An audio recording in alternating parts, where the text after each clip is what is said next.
Is this thing on? We just lost about 20 minutes earlier, the best material that we'll ever have. But this is Life Without Sports. Mike Pacheco, John Meterparel, our good friend Josh Whetzel, joining us from the hamlet of Brighton. Is that true, Josh? Is it a neighborhood? Is it an own little city? Like, what is it? I think they have a city hall, but okay. It's really, I'm 3 miles from the ballpark in downtown Rochester, so it's really part of the city of Rochester. I think if I walk across the street, I'm in Rochester, but this is different from Brighton Beach. Yes, it's not Brighton Beach. Yeah, it's not Brighton Beach. Brighton, Mass. Oh, Brighton, Mass. Yeah, different from that too. Yeah. So Josh is a fellow broadcaster, works for University of Buffalo, and we see him a lot every year with the Rochester Red Wings. And John's run into him a few times over the years, doing Pawtucket games, and big time in this now, Josh, on ESPN. He got to do a Buffalo game this year. So that's a lot of fun. But it's what Meet and I do. We figured out how to bring in a guest, and we'll try and entertain the masses here as we try and get through this COVID-19 pandemic, which has really been a life changer for everybody. Sports has been completely upended as well. But a lot of people, and I know Josh, you're included. The one fun thing has been people have been able to kind of catch up on some of the fun old games that they've been putting up there, especially like some of the NCAA games, and now baseball starting. They're putting up baseball games. Yeah, I've been watching a lot of the old games. There's not a lot else on TV that's interesting me too much. I'm trying to stay away from the news a little bit right now because that was getting too depressing and just angering me, quite frankly. Yeah. So I've been watching, and it's fun catching some of these old games. Like earlier today, there was a 1985 Mets Cardinals game on, and late in the game, the Cardinals brought in to catch Tom Nieto, who used to be a Red Wings manager. And so it's fun to see some of these guys that you've run into over the years back when they were slim and athletic and playing on the field. It's been pretty cool. Meet, you still there? I'm sure they appreciate the back when they were slim reference. Yeah. I love the fact that MLB Networks, there's not much else they can do at this point, but I saw last night the 84 Tigers, which I think was one of the best teams of all time, played. I think it was Game 5 against San Diego. And it's not so much watching the game for me; it's listening to Vin Scully and Joe Garagiola. Those guys; those were like that was a soundtrack of my youth. Yeah. Kind of like you, Mike Pacheco, with Ken Coleman and Bob Starr. Yeah. Through legendary Red Sox voice. Yeah. Yeah. And Ned Martin. Ned Martin, absolutely, yeah. It's a nostalgia thing, guys, now in sports broadcasting. The story today in the Boston Globe about it, how people are preying on that, and how people, because there's nothing else there. You got to go back to your treasure trove of material. Why not bring out a 1988 Celtics-Lakers game, right? Well, and that's exactly why you have an archive. I mean, I know I've worked at places where they're like, why should we save anything? This is why you save stuff. Could you imagine some of the radio stations around the country if they had archived in most major league teams, NBA teams, hockey, most of them have fairly good archiving systems, especially now. It's a lot easier now. Back in the day, with the Red Sox, we used to record on VHS tapes. And I think they would, because you could get it on slow play and you could record a whole game. But I think they reused them. Like, I bet they have years of Red Sox games that are just not available radio-wise. Now, television's a different animal, but that's kind of, to me, that's kind of a shame. Like, how many, you have great highlights, but how many great games on the radio are just missing, don't exist anymore? A ton of them. Yeah. Did you hear this? Rochester, Charlotte, July 2020. That's right. I've got all the Red Wings games I've done back to 2009 on various hard drives. Yeah.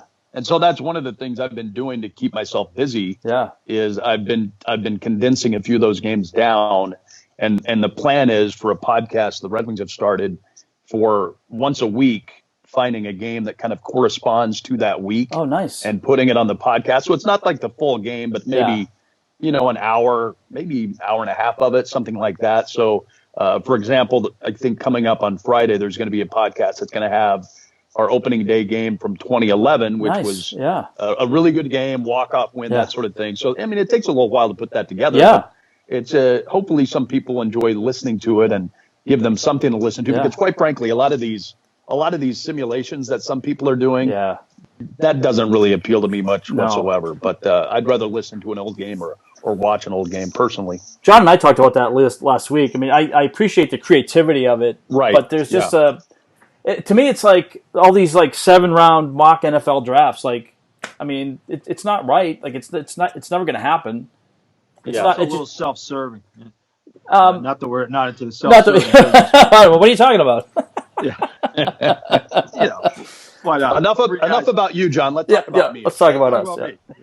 But it seems to me a little bit, look at me, I can simulate a game that doesn't happen. I'll call the Celtics-Grizzlies game from, March 26th, and let's suppose this happened and call every play the way it's supposed to happen. No, see, what I think would be, I don't know, maybe this is just as bad an idea, but to me, I think what would be interesting is to take out an old scorebook and just call a game off your scorecard. To me, that would, I mean, that's a little bit like recreating what they used to do in the 20s and 30s when they would do the teletype and get back to Ronald Reagan's years. Yeah, to me that would be kind of more interesting than, I mean, because it's fiction at this point, right? I mean, it's just and I guess I don't know. I saw the headline, so forgive me for not remembering what team it was, but somebody did one today, and I guess they took a shot at the Astros. It's like, all right, great. You know what I mean? Like, oh, really? Yeah.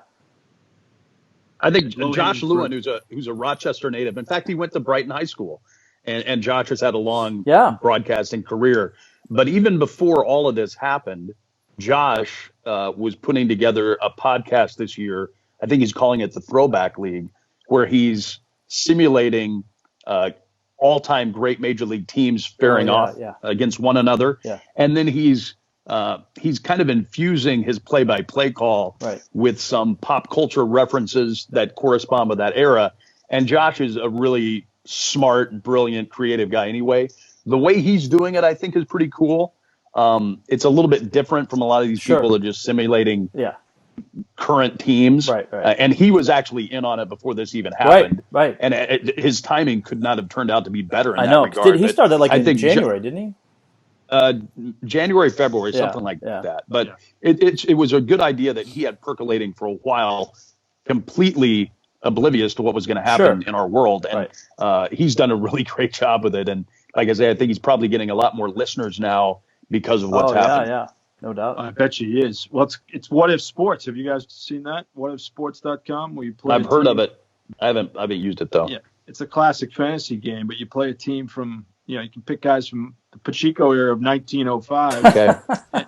You could have Pie Trainer at third and Cal Ripken at short. Yeah, nice. And Jose Vidro at second and Paul Konerko at first. And there's your team. And, you play, you simulate it against another team. You get the box score every morning. Now, aren't those people really just a sports version of Dungeons and Dragons?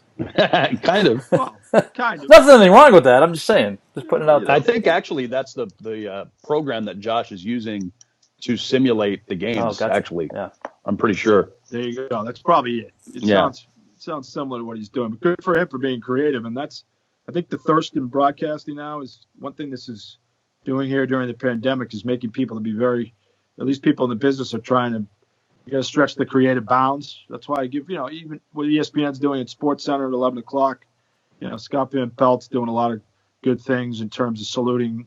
Saluted the Bucknell baseball team the other day.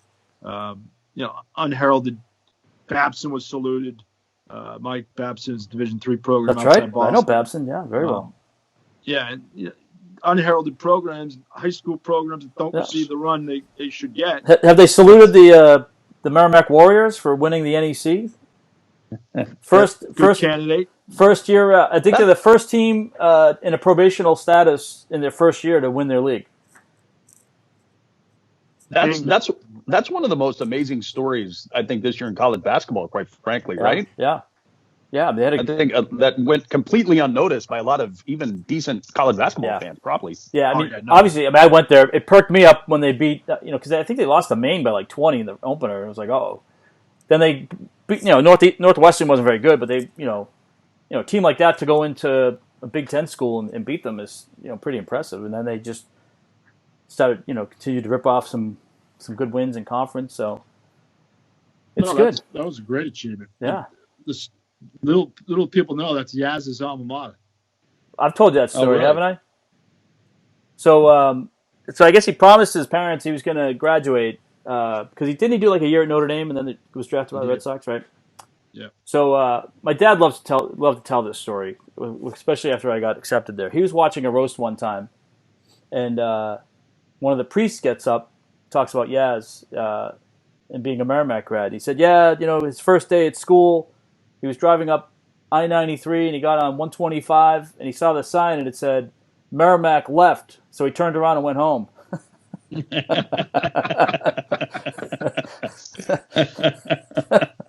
Common mistake. Yeah. Well played. Yeah. So he's probably he's probably one of the most famous grads from Merrimack. Ryan O'Rourke. Yeah. Former Red Wing. Yeah. Wow. Yeah. Great dude. Yeah. We've had he was the mascot, I think, part of the time when he was at Merrimack. Was he really? Nice. He would like announce PA for other sports. He's a real character. Yeah. Really good dude. Yeah. That's awesome. Jim Rivnak, Jim Vesey, a couple hockey players. We've got a couple guys in the league now in the NHL. But is it Charlie O'Day, an actor? That's right. Yeah. Charlie O'Day. Yeah, he's a Merrimack guy. It's Always Sunny in Philadelphia. He played baseball there too, didn't he, John? He might. I think he was a baseball player there. Yeah, he might. He's in those the flicks with Jennifer Aniston. Yeah. Jason Bateman. Yeah. It's Always Sunny in Philadelphia Bosses. too, of course. Yeah. Yeah. Horrible Boss. Yeah. Yes. Yeah. Not that either of you guys would know anything about horrible bosses. You've never had any. Oh, I've never experienced that. But tell us more. Yeah. I don't know what you're talking about. Oh, I'm saving it for the book. Josh. Whetzel, you could write a book on your minor league travels. What's the Josh Whetzel? What's the ultimate Josh Whetzel minor league baseball road trip? Where are you starting? Where are you ending? Ooh. A lot of good options around the International League for sure. But, I've always said one of my favorite spots in this league is Louisville. I think Louisville, Kentucky is just a great city for people that have never been there. It's so cool. It just has a great vibe to it, all sorts of fun bars and restaurants and just a ton of stuff to do. The people are great. So Louisville has always been one of my personal favorites.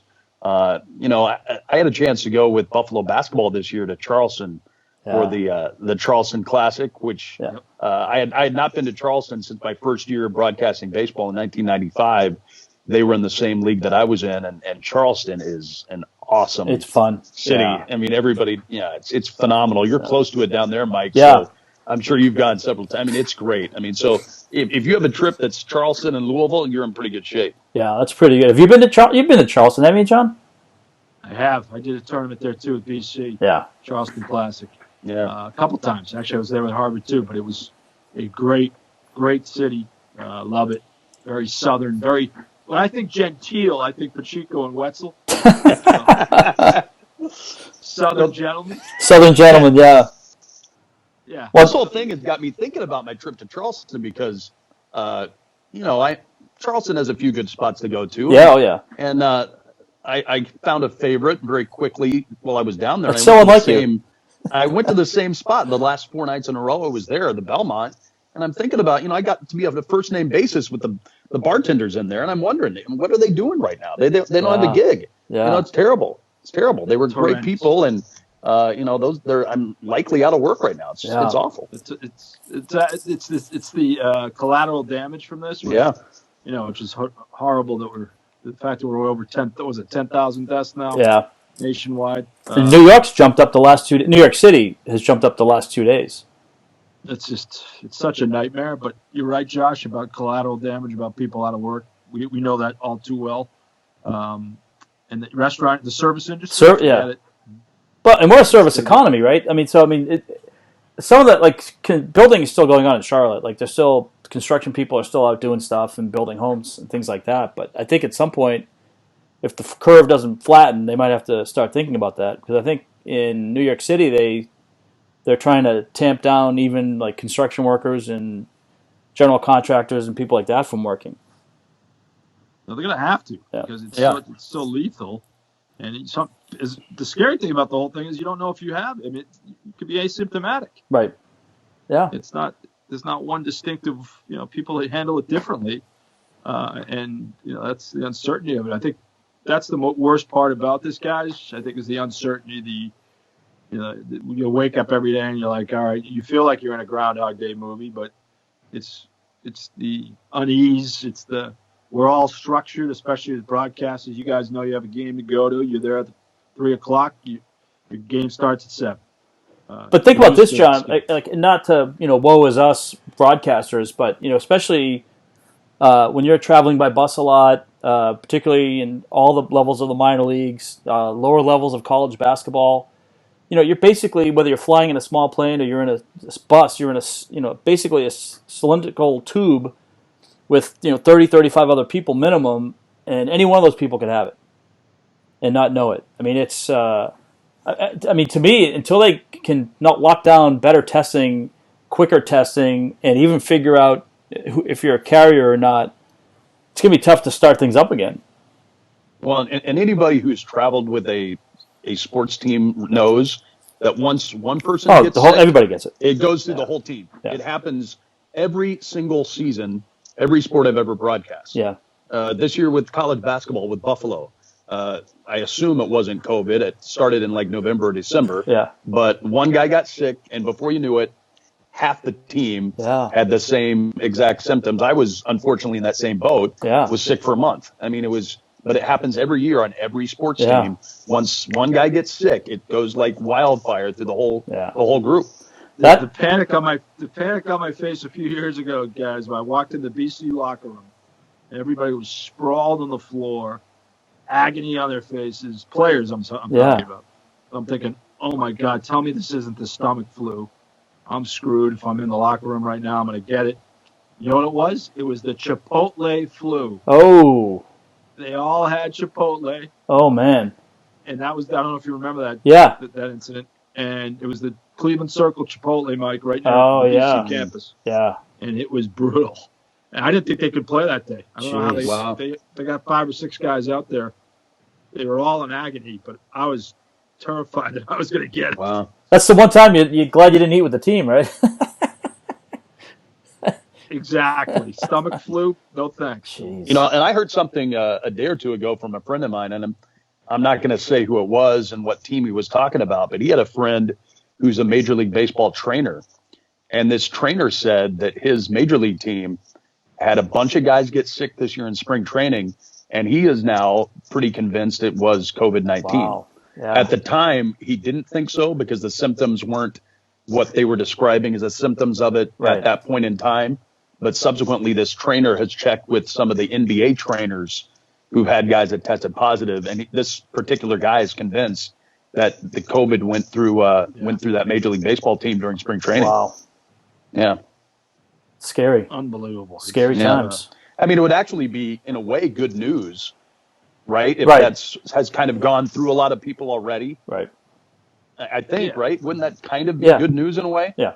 I would think so. What do you got? Yeah, I would agree that would be good news, but what do you make of the Arizona plan? Jeff Passan reported yesterday on ESPN.com about baseball perhaps going back June 1st and playing all their games in Arizona.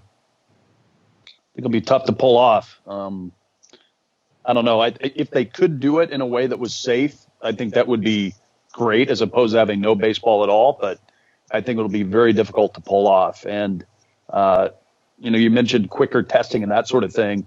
I mean, it would be optically pretty tough to test a bunch of Major League Baseball players if there were still regular citizens around the country that were not getting tested when they needed to. So that would be a really bad look. So I don't think they would do it from that perspective. And while I'm sure you could find a decent chunk of players that were completely on board with doing it, there also would be a large segment of the population of players that would be adamantly opposed to doing it too for family reasons, et cetera. Yeah. So I think it's certainly worth Major League Baseball exploring. They've got to explore as many options as they can at this point, but I think it will be difficult to pull off. Yeah, I agree, John. Mike, I think logistically it's way too hard. Yeah. But just think about this, right? I mean, I guess for half the league, it'd be maybe not as intrusive in the sense of they already train in Arizona, so they're used to it. But for teams that are East Coast based, you get used to the climate. But it'd be I mean, think about it. It's like living on the road for 4 or 5 months straight. Like, not that they're not doing it anyway, but at least, I don't know. I mean, it's just one more layer of uncertainty from, a living standpoint. I don't know. I think if they figure out a way to do it safely and they get the okay and everything's above board and that's our only option, then yeah, I would be fine with it. But the percentages of that actually happening, I think, are unfortunately pretty low. Yeah. I loved it when they speculated that players would miss their families, which I'm sure some of them would, but other guys would be like, I'm good. Yeah. See you later. See you in 5 months, honey. They're like, whew. Here are the kids. I'll see you later. Yeah. I don't think that's going to be a huge sticking point for a lot of the players. Yeah. But what's interesting though is for like the NHL and the NBA, like what are they going to do with do they just end the season? Do they pick up a handful of games to get acclimated and then go into the playoffs? Like, do they even have play? I mean, do they just call it quits and pick it up in October?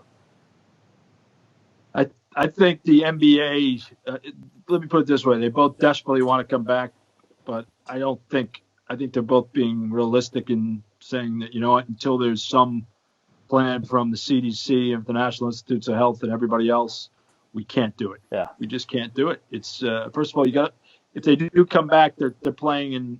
I can see maybe the NBA playing in Las Vegas. Yeah, they're talking about that environment. Yeah, many arenas nearby. Yeah, the summer league. They do all the summer league there. Exactly, similar to the baseball plan. Everybody's quarantined in the hotels, and you're very secured, but still very tricky. Support personnel, trainers, coaching staff, broadcasters, media, those that follow the team. How do they publicize it? How do they get the word? There's so many layers of it. Yeah. NHL, same thing. I think they all they're waiting for one league to really come up with a fortified plan, but they can't right now. Yeah. How could they? Yeah. And the plan might be, let's wait till there's a vaccine. You know what that means? That's going to be a year plus. Yeah. But it kind of goes back to what we were talking about earlier, though, right? I mean, there's just this, we live in this news cycle now where everything is just, you're updated every 15 minutes. And it's like, it's like what Josh was talking about at the beginning of the broadcast, getting away from social media. I mean, you almost have to do that, because you can, sometimes you need perspective. You need that 10,000-foot view of what's going on. I think when you're in the muck every day and you're hearing all these updates and all these stats and figures, and it's like, I think it can be kind of confusing. And the push to get something going, I get, and I'm not necessarily saying I'm against it, but I think we also have to have perspective. I mean this as a society, not the three of us obviously have perspective, but there's or at least two of us do, right? 1.5. 1.5. But to me, it's just the nobody in the race to get back to doing something. We can't let the fact that the bigger picture needs to be seen as well. I think. Yeah, there's going to be. Yeah. It's the safety issue. What's your number one concern always? Your health. If you're not healthy, you're screwed. Yeah. So, I just read today, an hour ago, on Sports Illustrated came out. They're doing this daily edition now, and the headline is. College football in the age of the pandemic. So it's good for Sports Illustrated. They're trying to advance the story. Clearly on the board of many athletic directors' minds right now, what the hell are we doing? Yeah. What's our disaster plan? An unidentified athletic director said, let's face it, we're all effing screwed. Yeah. And, I think he or she is right because I don't know how that's going to work. What's that going to look like? What's that going to feel like? What's the plan? What's the step 1, step 2, step 1 through 50? How do we make sure that everybody's healthy? How do we make sure that players they might be asymptomatic, but that still means that they're contagious. There's too many steps, Josh, you've got to follow to get this thing on track. Yeah. Thanks for the uplifting conversation, here, guys. Because I've been staying away from the news here for 2 or 3 days. Nothing like Pacheco and meat to bring me down. Wow. Yeah, you know what? We're just trying to give you we're keeping it real, man. Yeah, keep it real. Life without sports. We're keeping it real. Yeah, life without sports. No, I've said I probably shouldn't say this, But I mean, I've told people that at this point, if you were to tell me, okay, you're going to start on time in 2021, Yeah. I would probably sign up for that. Yeah. Right now. Right. Yeah. I hate to say it, but I would. I think that's what we're probably looking at in many sports. Yeah. Yeah, I know. I think that's being realistic. Unfortunately, it's very depressing for all of us, but it's not worth the life or death aspect here either. It's you got to make sure everything is totally locked down before you even think about jumping. Yeah. So, unlike our president who just tweeted, our country will be back open for business very soon. Well, I mean, once the summer comes around, this thing is going to die out anyway, right? Well, it's contained, isn't it? I thought it was contained already. It's contained. Yeah, it's contained. Yeah.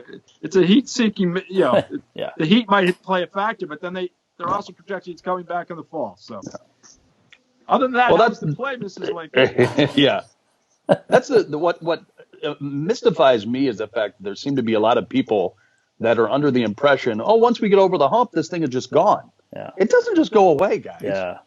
Once people start congregating again, it's going to come back. Right. So, yeah, I'm not going to feel real good and confident about traveling around the country or going to places where I don't have very much control until there's a vaccine or there's some sort of antibody test that's very accurate and very readily available, and we're able to tell if you've had it or not and you're immune to it. And those people are fine to go back into the workworkplace. Well, and that's what was interesting about the science deniers at the beginning of all this. Because everyone's like, it's just like the flu. It's like, no, this thing is like 15 times or 10 times more transferable. It's like 3 times more deadly. And there's no backup. There's no vaccine for this.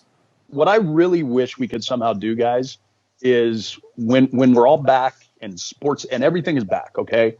I wish there was a way to tell if somebody had said, it's not as bad as the flu.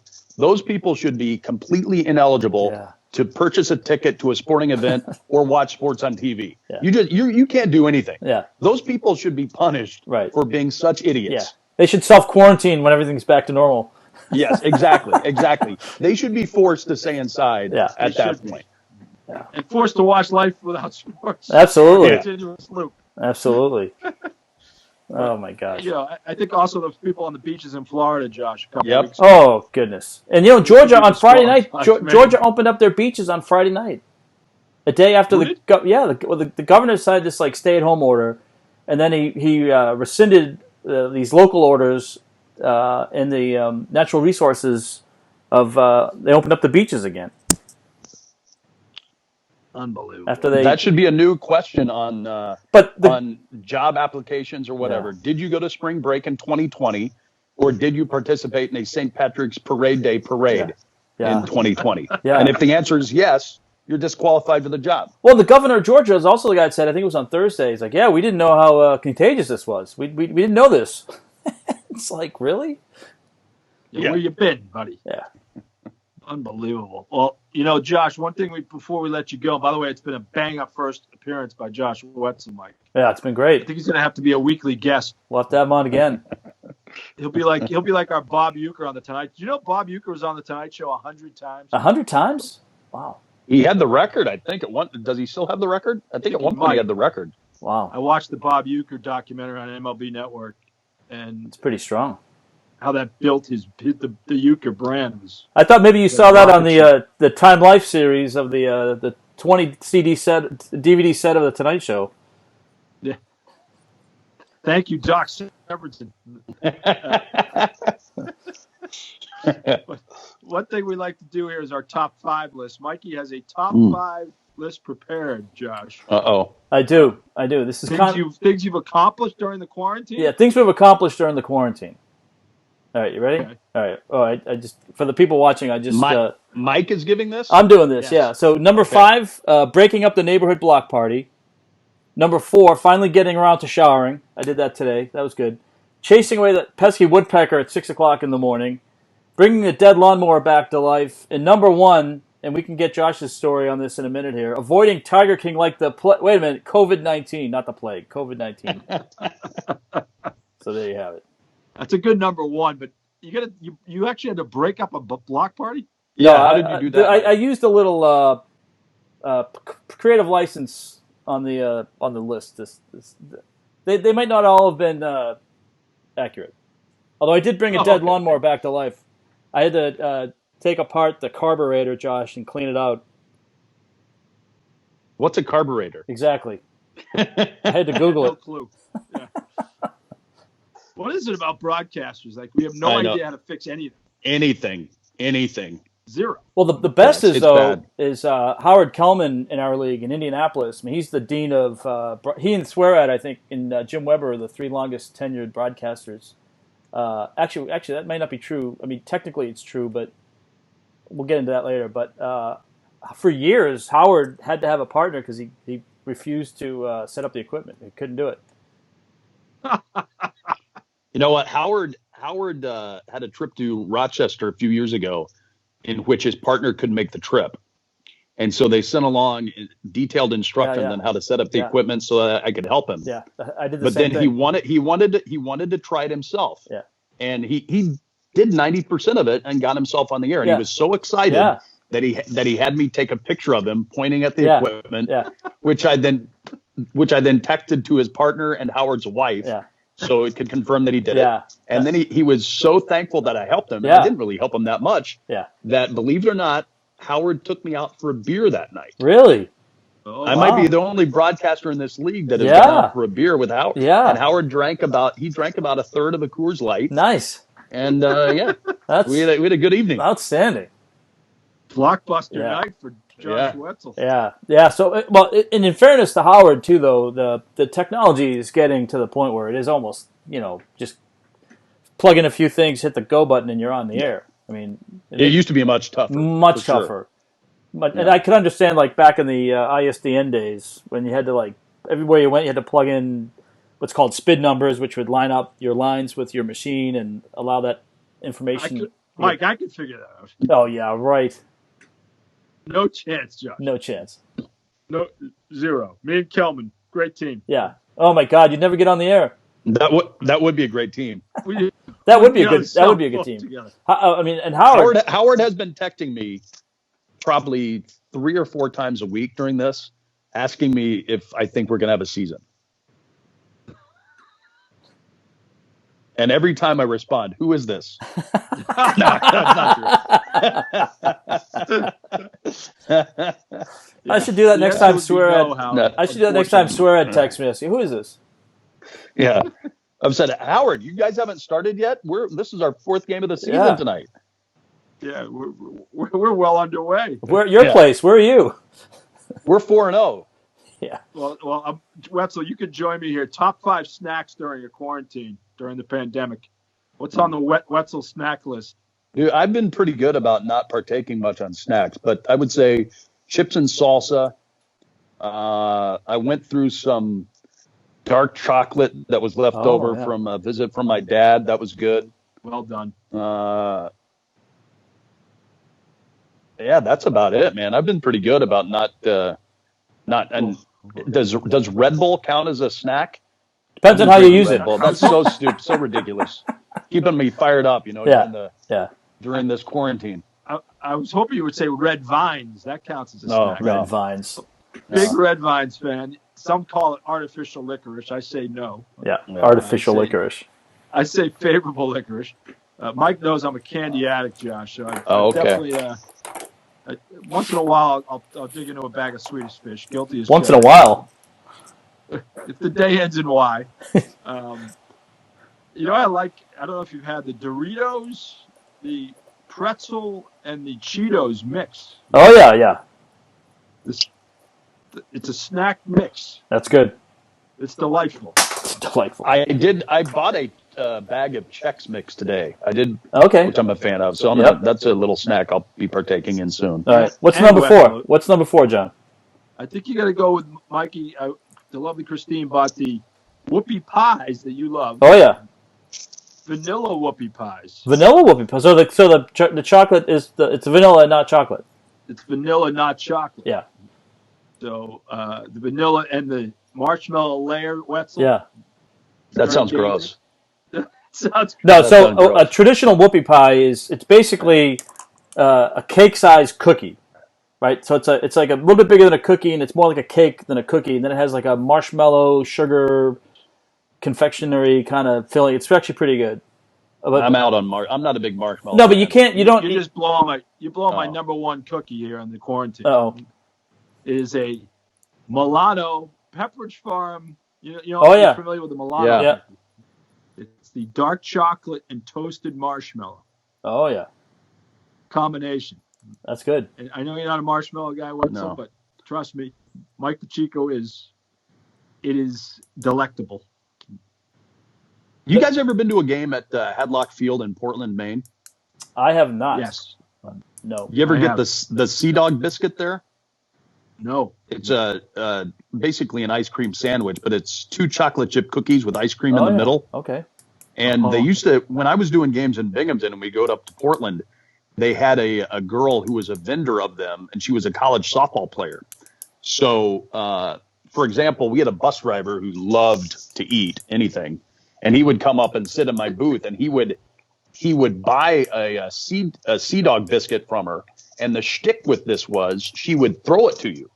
So she'd be like 2 sections over, and he'd be waving out of my booth at her, and she would chuck this Sea Dog biscuit over a couple of sections right into my booth, like a vendor throwing peanuts. Only it was a Sea Dog biscuit. It was great. Sea Dog biscuit. Sea Dog biscuit. Yeah, I think that's what they called them. I'll have to check that out. I might have to put that in the Knights suggestion box. The Knights biscuit. Yes, and tell him Mike Pacheco sent you.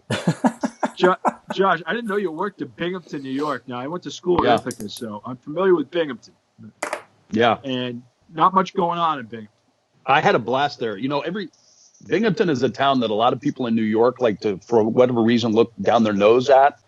I had 3 really fun seasons in Binghamton. Nice. I enjoyed it a lot. And I'll say this.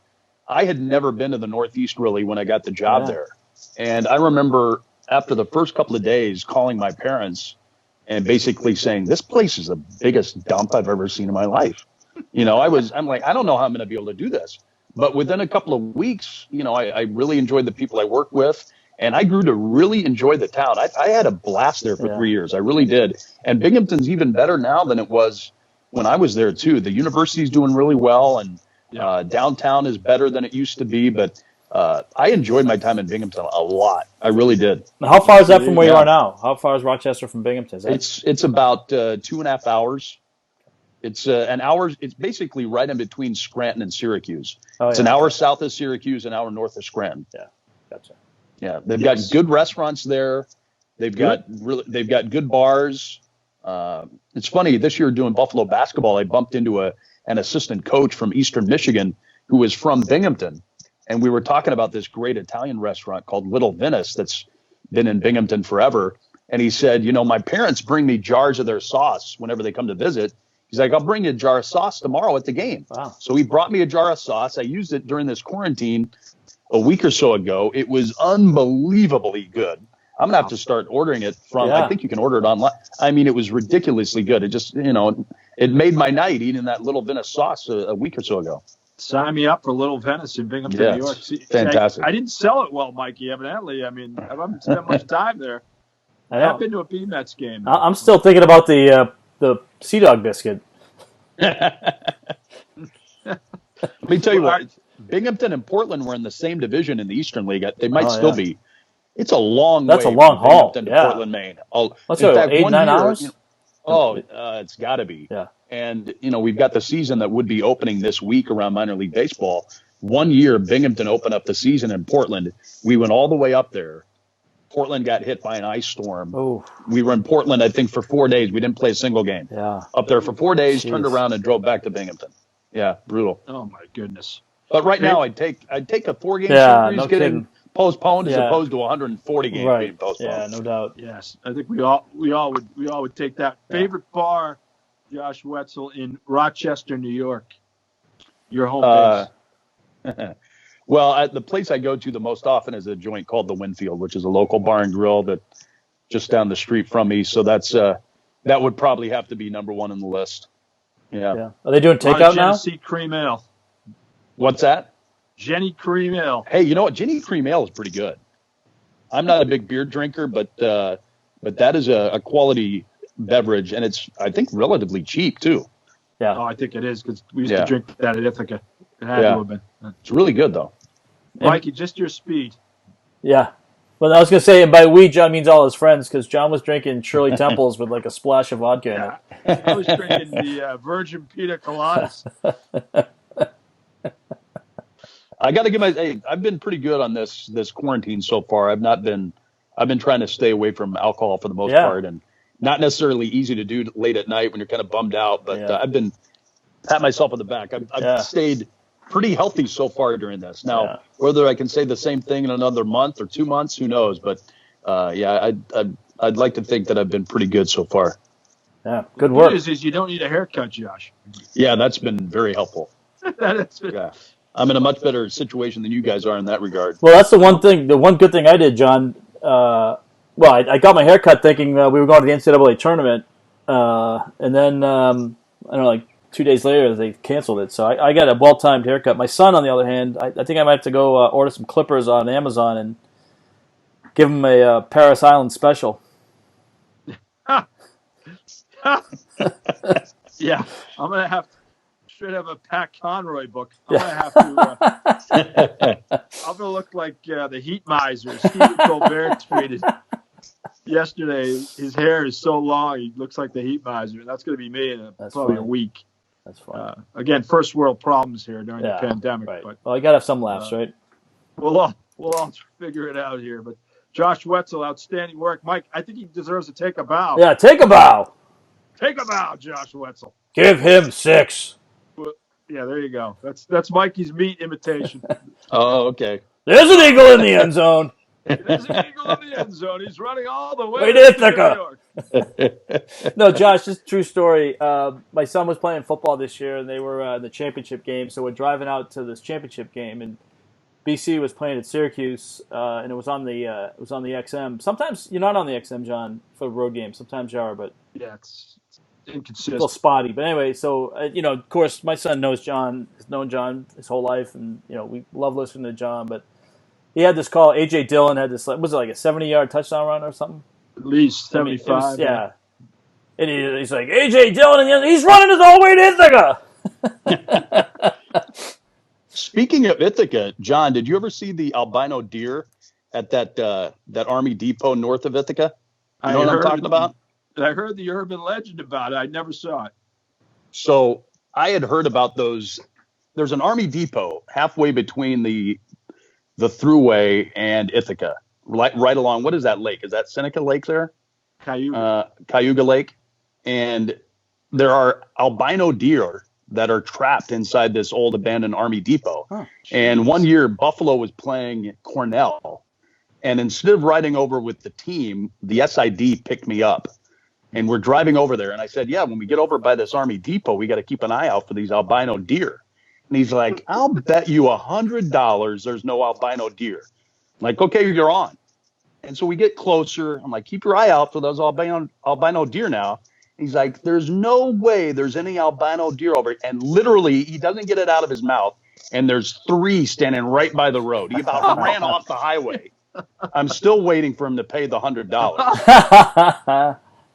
Yeah. Albino deer? Yeah. Sounds like completely white. That sounds like a name of a good college bar. Yeah. And then on the way back that night, hey, Whetzel, they were hanging out. Albino. Have I? I'm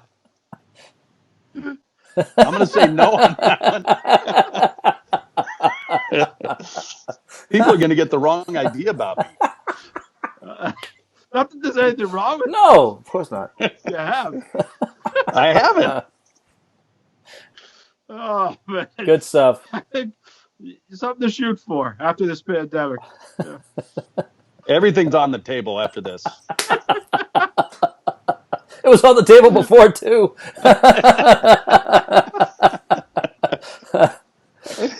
Well, that's a good way to end. That's definitely a good way to end. Yeah, good work. Thanks, Josh. Talk. Hey, tomorrow, John, we'll are we good for tomorrow? Well done, Josh. We good for tomorrow? Excuse me? Yeah, are we good for tomorrow? doing this again tomorrow? Let me check my schedule. Yeah, check your schedule. All right, because we need to get into Brady and on the Stern show. We'll talk about that tomorrow. Oh, yeah. Yeah, we'll get into Brady, Stern, and other special assorted sundry items. Right, Mikey, right. always. And we'll get the update on Josh and whether he's met any albino women. So that's coming up next on Life Without Sports. Thanks, Josh. So long, everybody. Thank you, guys.